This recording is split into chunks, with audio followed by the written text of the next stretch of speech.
2 বছর আগে পিরোজপুরের নেছারাবাদের ইন্দুরহাট জিলবাড়ি সড়কের 2 কিলোমিটার ও বেশ কিছু কালভার্ট নির্মাণের কার্যাদেশ পায় ঠিকাদারি প্রতিষ্ঠান ইফতি ইটিসিএল।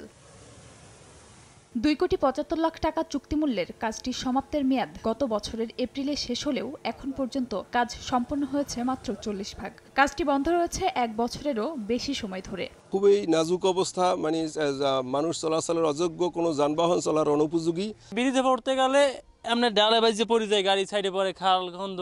আপনার এই রাস্তা তো সরকার কোনো তদন্ত করে না। নাজিরপুর থেকে নেছারাবাদ উপজেলায় যাতায়াতের প্রধান মাধ্যম এ সড়কটি। এটি ব্যবহার করে প্রতিদিন হাজার হাজার মানুষ যাতায়াত করে। তবে বিগত কয়েক বছর ধরে এই সড়কটি ব্যবহার অনুপযোগী। শুকনো সিজনে মোটামুটি হেঁটে বের হওয়া যায়, কিন্তু পানির সময় ভাদ্র আশ্বিন মাসে কোথায় কোথায় কোমর পর্যন্ত, মাজা পর্যন্ত পানি থাকে। অমুকে আশ্বাস দেয়, অমুক নেতায় আশ্বাস দেয়, কিন্তু আমাদের এই রাস্তা বাস্তবায়ন করার মতো কেউ নাই। এ বিষয়ে কথা বলতে রাজি হননি এলজিডির জেলা কিংবা উপজেলা পর্যায়ের কোনো কর্মকর্তা। তবে জেলা প্রশাসক জানান, দুর্নীতির মাধ্যমে টাকা উঠিয়ে নিয়েছে ঠিকাদার। কিভাবে রাস্তাগুলো ফের সংস্কার করা যায় তা ঊর্ধ্বতন কর্তৃপক্ষের নজরে আনা হয়েছে। রাস্তাগুলো কিভাবে আবার সংস্কারের আওতায় আসবে, মেরামত করা যাবে এবং নতুন রাস্তা তৈরি হবে, এই বিষয়ে সরকারের নজরে আনা হয়েছে।